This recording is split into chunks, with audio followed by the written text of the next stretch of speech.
Thanks for stopping by. I'd like to preface this video by saying it is not a knitting tutorial, but it means to have something playing in the background while you work on your own knitting project.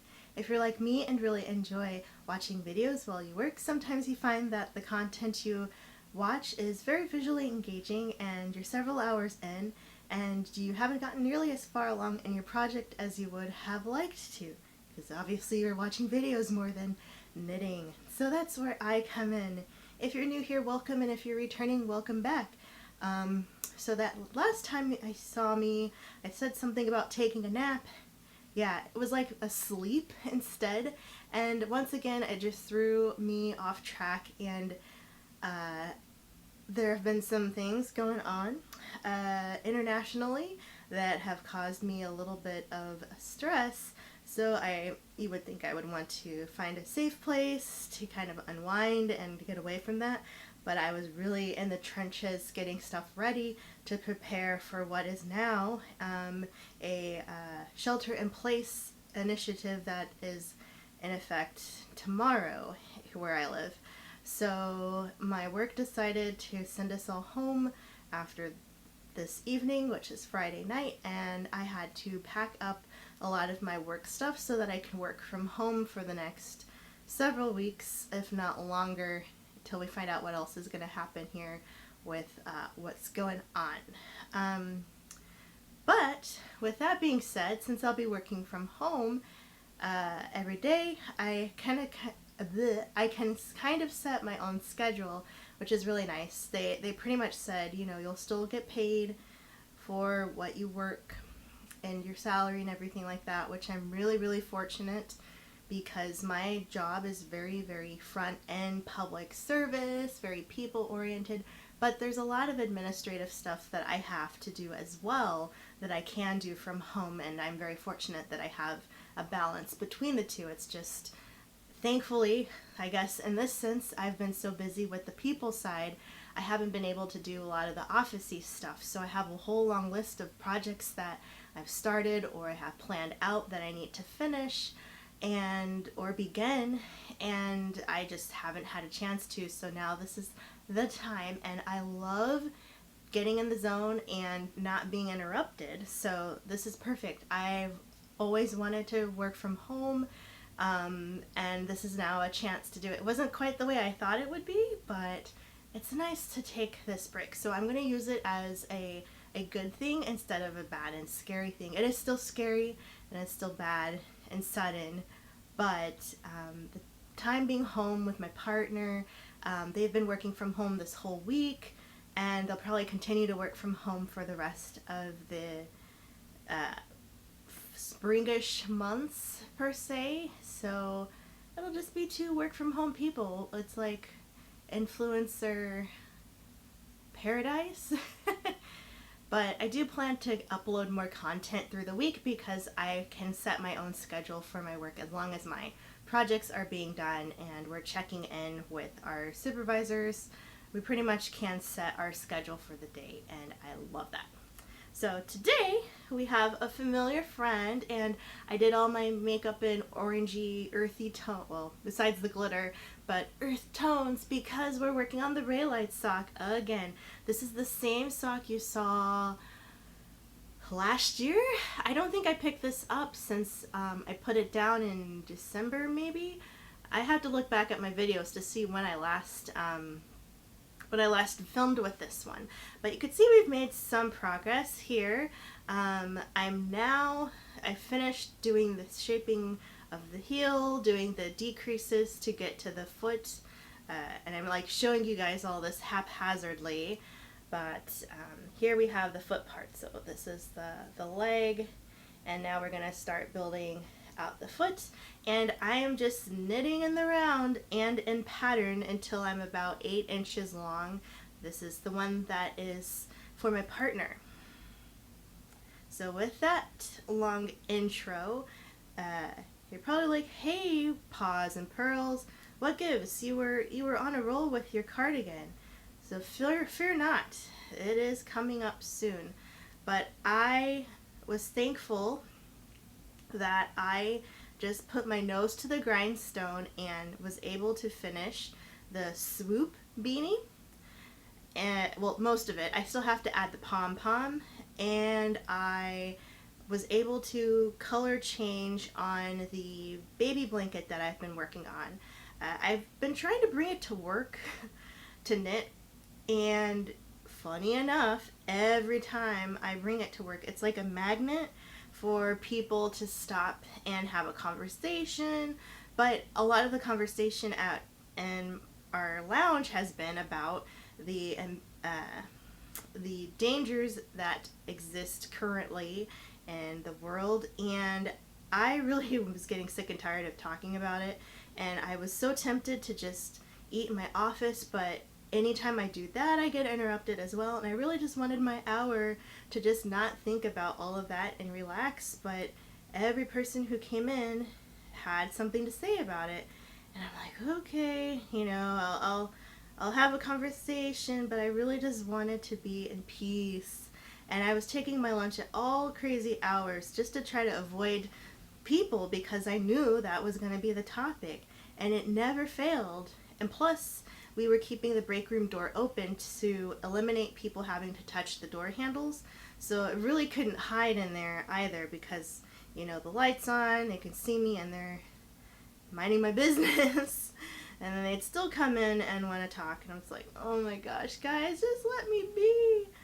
I understand we're all worried, but I really just want to have this one moment where I don't have to think about anything and just knit.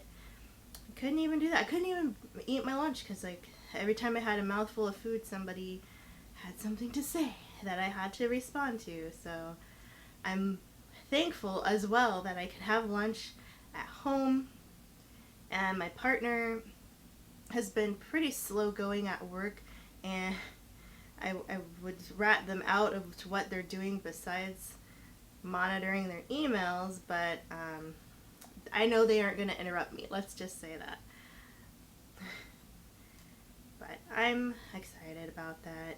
Kitties are probably going to be really happy that Mom is home with them, and I still get to take vacation. So depending on what happens, because we don't know how long we're going to be in this work remote state, I have a lot.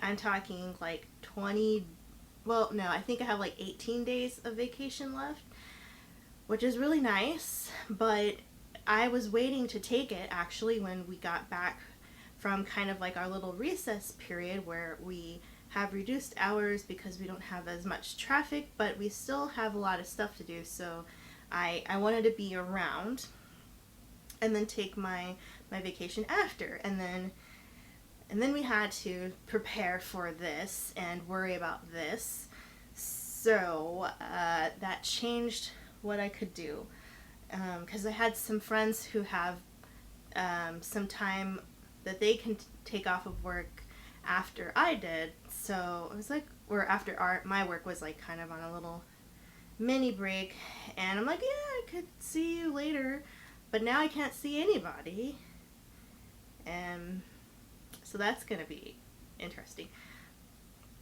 But I hope you guys are all doing okay wherever you are. Are you self-quarantining? Are you going to work? Do you have to go? Are you home? Let me know. Do you know anyone who has it, who's already getting treatment or self-isolating so that they don't pass it on to anybody? It's within a week, cases were popping up closer and closer to me, popping up like daisies, as Mushi would say from Mulan. That's my favorite Disney movie, by the way. But it's insane. I never thought I would have to live through something like this, and it's very, if you think about it, depending on where you are, this is, this sudden urgency is minuscule compared to people who are in places of unrest, places that are war-torn, and some of you can probably speak to that, and I feel fortunate that the way things are considerably mild compared to some other things where I would have to just stop everything I'm doing, switch gears, hunker down, you know, things are closed, you can't go here, you can't go there, and just super restrictive way of life because of either government or health or something like that, where all of a sudden your normal life is just not normal anymore and you have to adjust and nobody's there to just like ease you through it, you know? So that aspect of it, I think, coming from the United States in an area where we aren't as gravely affected, but at the same time there are measures in place to help, maybe not solve it, but at least help. So fortunate for that. But I don't want to talk about that anymore. I want to talk about this sock. So at this point, I am just knitting and pattern. So I knit around, and then when I get to the garter stitch area at the front of the sock, I have to alternate if I'm going to be purling through the middle or knitting through the middle right here. And so now I get to knit, and that's when I really like it, because that's easy. I just don't like purling. Do you like purling or do you like knitting? I don't know if I think it's just the way the string rolls over, but I guess I should say I don't like purling and a English throwing style, because there's what do you call it? Combination? Is that when you knit all of your purls but it does it as a purl? There's some magic you can do where you never have to purl. And knowing me, if it's not broken, don't try to fix it. I know if I tried that, it could end in a disaster because my brain just doesn't grasp all of the knitting concepts as some others do. And yes, I should challenge myself. I think if you're thinking, hey, well, don't take the easy way out, you should experience other methods of knitting. And I agree, I just don't think I'm ready to do that on something where I'm already this far in and still have another sock to knit. Don't really want to risk it at this point. But there's definitely something I need to do where, one, try holding the yarn in my left hand, because that looks like it's fast, and doing either combination, doing some other ways, trying ways to hold my yarn, figuring out how to do that tapestry project without just cutting my yarn every time I switch colors, because that was annoying and horrendous for me to weave in all those ends, and that's one of my worst or least favorite things about knitting, is weaving in ends. So yes, there are lots of things down the line that I should be doing to improve my craft skills. And speaking of craft skills, before I left work today, because I don't have a printer, well, I take that back. I have a printer at home, but it's so old. I know the ink is dry in there. It's clunky.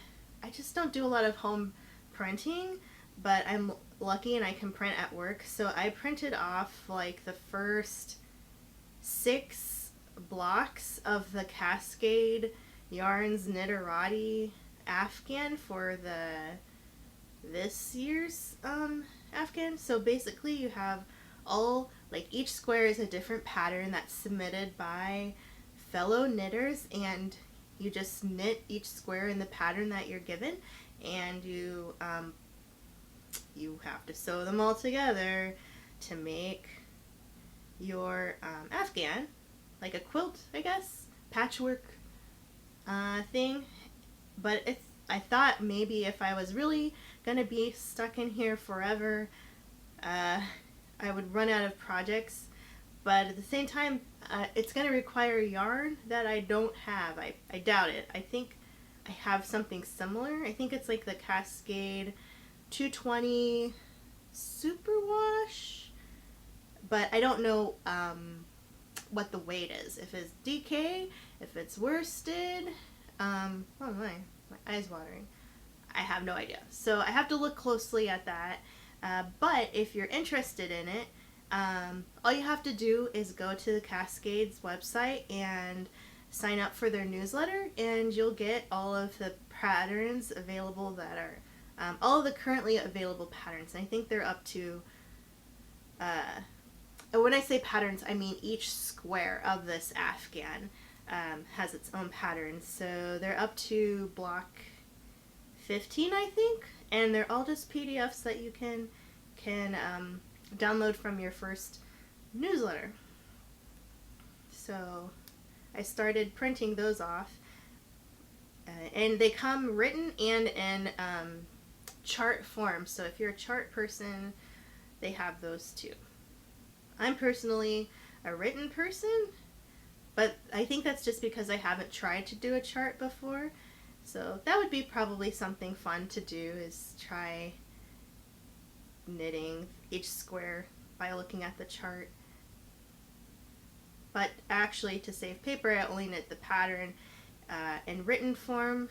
But since I still have the newsletter, I could just look at the PDF online if I need to. Also with this sock, just switching it up, I bought some, because these are size 1 needles?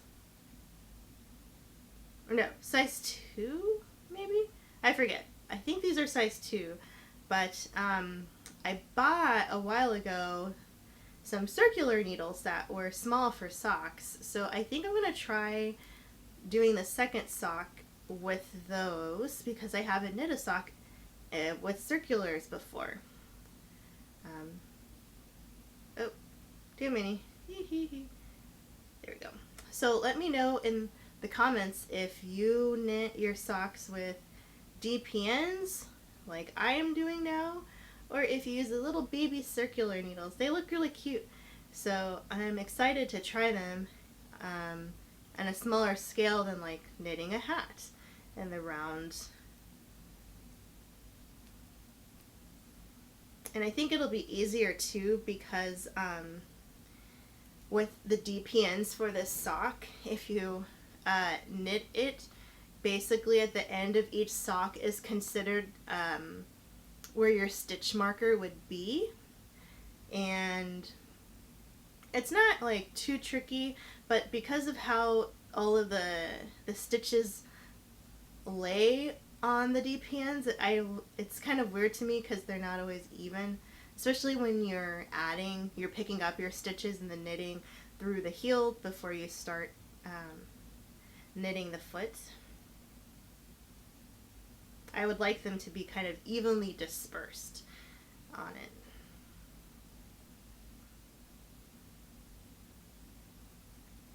But let's see. So this week we had two kind of holidays. We had St. Patrick's Day, and we also had the first day of spring. And the first day of spring, it's kind of funny because here in the Midwest, it's kind of like you never know what you're gonna get. That good old box of chocolates. And it snowed, and I kind of was expecting it, but I remember my first spring living in the Midwest when I was in college. It snowed, and it was a lot, and I had to walk to class. And that morning I was just like, what did I get myself into? Because my parents were from Kansas, and so they were familiar with just checking the time. They were familiar with the horrible winters here, and they're like, I don't know why you're moving there. And I was like, I am an 18-year-old woman, don't tell me what to do. And I'm like, I want to go to college in the Midwest, let me go. And they're like, fine. So they're like, well, we warned you. And boy did they, because they're like, that's why we left, is those winters, they don't like the cold, and the cold lasts a long time. So it was very, very cold today. I was surprised. But one day it'll be nice and warm again.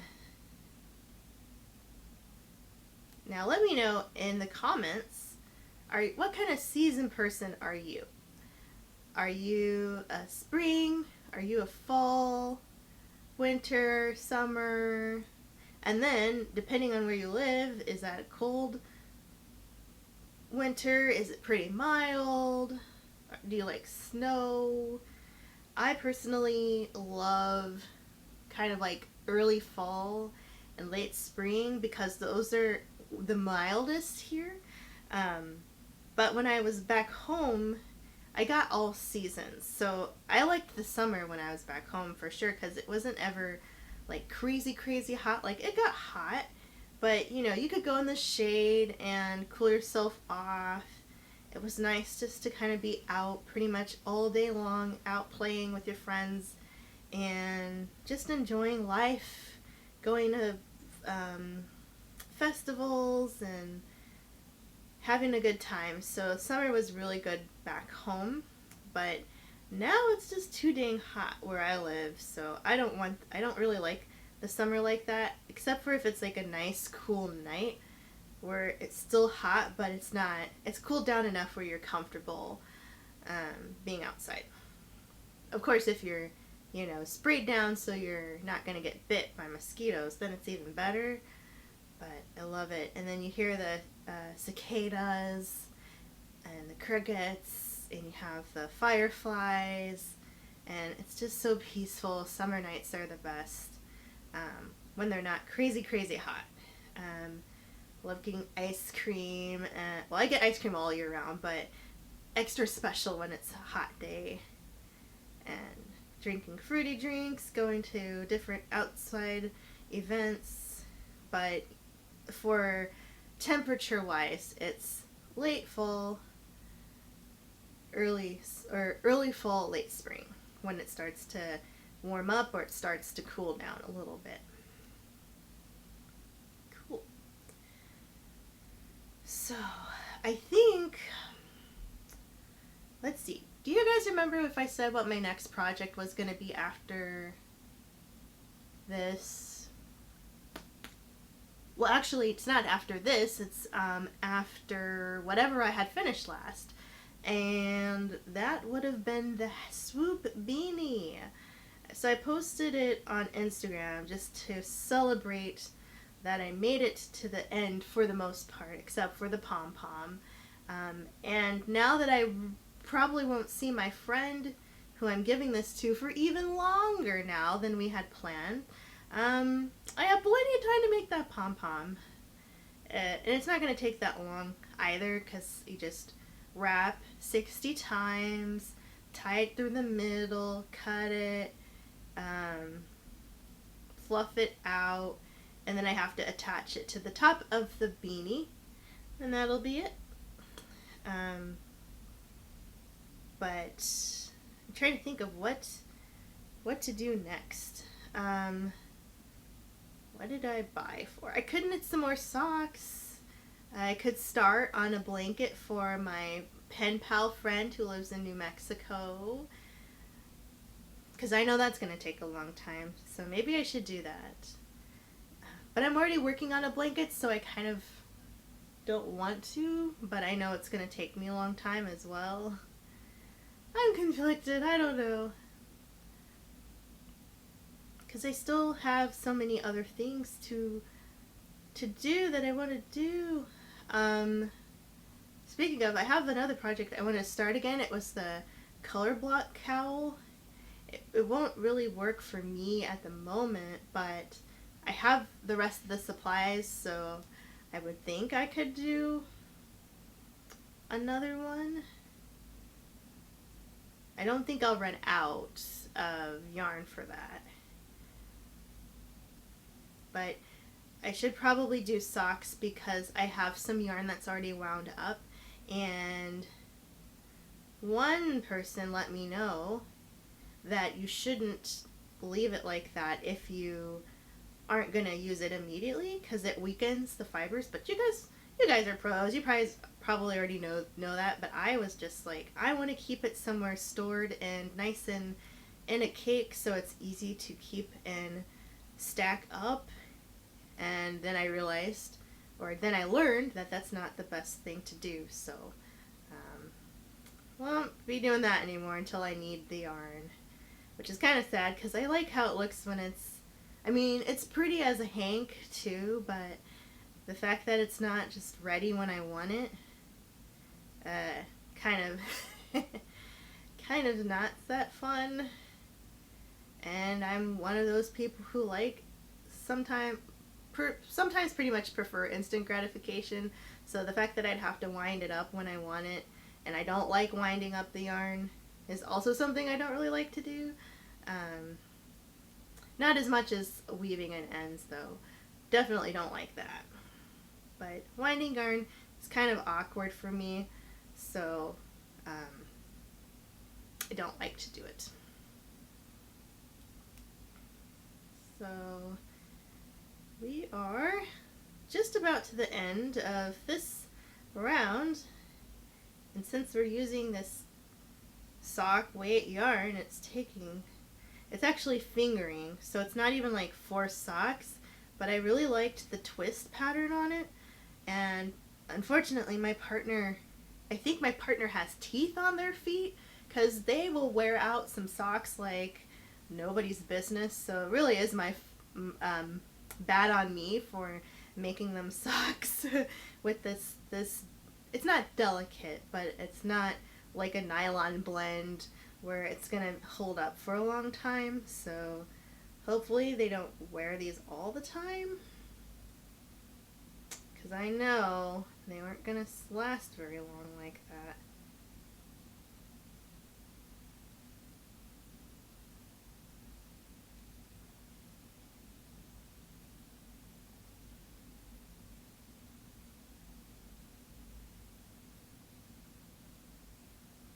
So we're almost to the end here of our round.